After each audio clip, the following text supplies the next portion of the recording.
अगर ये वीडियो आपको पसंद आए इसे लाइक करें, अपने फ्रेंड्स के साथ शेयर करें, और यदि आप चाहते हैं कि हमारे नए वीडियो की नोटिफिकेशन आपको लगातार मिलती रहे और आपने अभी तक हमारा चैनल एस्ट्रॉन टेक्स में सब्सक्राइब नहीं किया है, इसको सब्सक्राइब करें। एस्ट्रॉन टेक्स में चैनल में आपका एक बार फिर से स्वागत है। मेरा नाम डीएम झा है। आज मैं यूट्यूब देख रहा था जिसमें हमारे एक फ्रेंड्स चर्चा कर रहे थे कि बैंक द्वारा म्यूचुअल फंड में इन्वेस्ट करने पर 93 लाख का फ्रॉड हो गया। उस चर्चा के दौरान उन्होंने कहा कि रिलेशनशिप मैनेजर ने जब इन्वेस्टर्स म्यूचुअल फंड इन्वेस्टमेंट के बारे में डॉक्यूमेंट भर रहे थे तो उन्होंने अपना मोबाइल नंबर अपडेट कर दिया। मुझे नहीं पता ये खबर गलत है या सही है। हमें लगता है कि ये कहना कि बैंक द्वारा म्यूचुअल फंड इन्वेस्टमेंट करने पर फ्रॉड हो गया क्योंकि रिलेशनशिप मैनेजर ने अपना मोबाइल नंबर अपडेट कर दिया था, ये थोड़ा सा लगता है इट्स ऑफेंसिव। और ये लगता है कि ये बैंक पे ब्लेम कर रहे हैं कि बैंक से म्यूचुअल फंड इन्वेस्टमेंट ना कराएं। फ्रेंड्स, ऐसी बात नहीं है।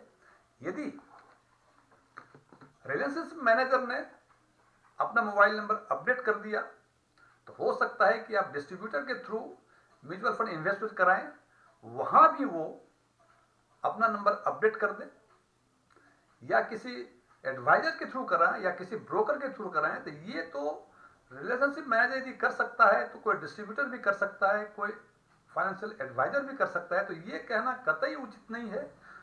और आज हम बात करेंगे इसी बातों पे, और इसीलिए हमने इस टॉपिक का नाम दिया है अफवाहों से सावधान। आज हम बात करेंगे कि बैंक्स जो म्यूचुअल फंड प्रोडक्ट को बेचती है, इससे बैंक को क्या मिलता है और इनका आपस का क्या संबंध, इनका और म्यूचुअल फंड या एमसी हाउस का, फंड हाउस का आपस में क्या संबंध है।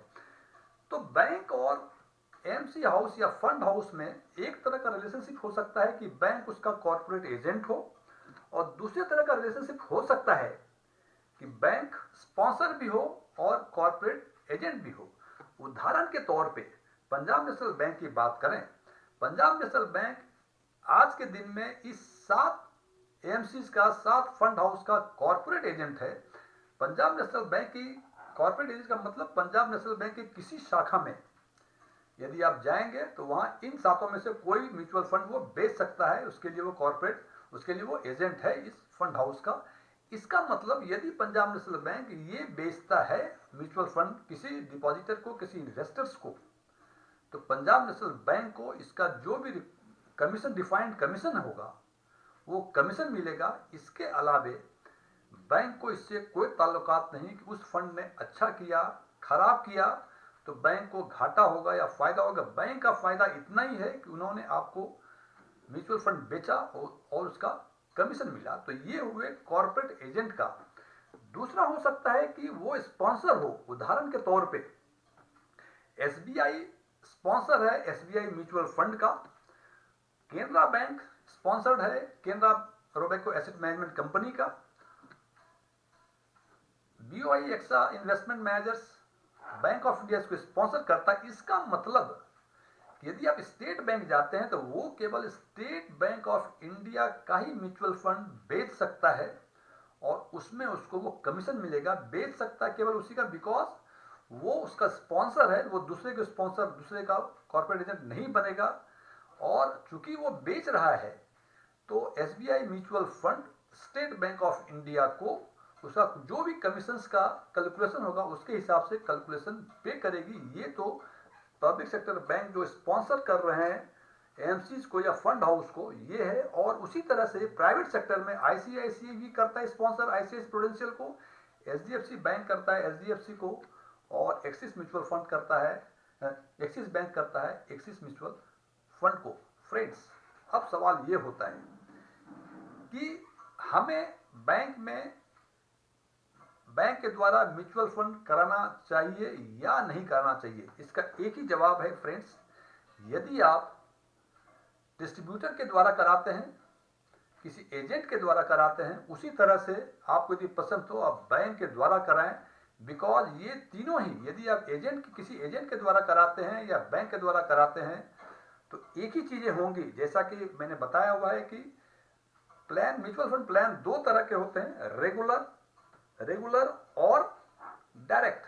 ये चाहे वो फाइनेंशियल एडवाइजर करे चाहे बैंक करे, वो आपको रेगुलर प्लान ही बेचेगी।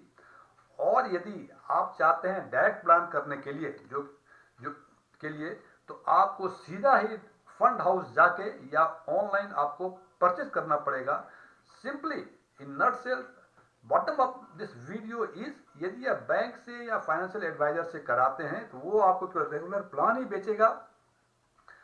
आप किसी से कराएं कोई फर्क नहीं पड़ता है। फ्रॉड करना होगा तो फाइनेंशियल एडवाइजर भी फ्रॉड कर सकता है, जैसे कि हमारे भाई साहब ने बताया कि रिलेशनशिप मैनेजर ने फ्रॉड कर दिया। सो ये कहना कि चूंकि आपने बैंक से कराया है म्यूचुअल फंड इन्वेस्टमेंट इसलिए फ्रॉड हो गया, किसी एडवाइजर से कराएं, ये बिल्कुल गलत है। फ्रॉड कहीं भी हो सकता है।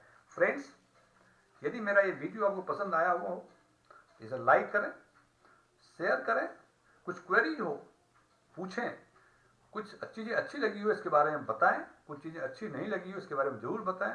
और जैसा कि आप जानते हैं कि हमारे इस चैनल पे टैक्सेशन, डायरेक्ट टैक्सेशन, इन्वेस्टमेंट्स, खासकर mutual fund investments, banking, reserve bank of India, SARFAESI act, RDB act के बारे में वीडियो डाली जाती हैं। म्यूचुअल फंड की सारी वीडियो के लिंक इसके डिस्क्रिप्शन बॉक्स में है, वहां जाके आप देख सकते हैं। बाकी का आप रेस्पेक्टिव प्लेलिस्ट में जाके अपनी मनपसंद का वीडियो देख सकते हैं। Thank you.